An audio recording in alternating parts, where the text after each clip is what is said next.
Até que enfim. A sua roupa. Eu trouxe comigo. Pode vestir. Tragos sujos.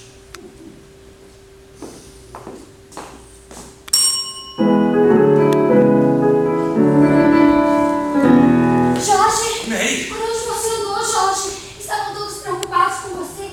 Em que estado você está? O que você está fazendo aqui? Eu cuido da roupa, Jorge.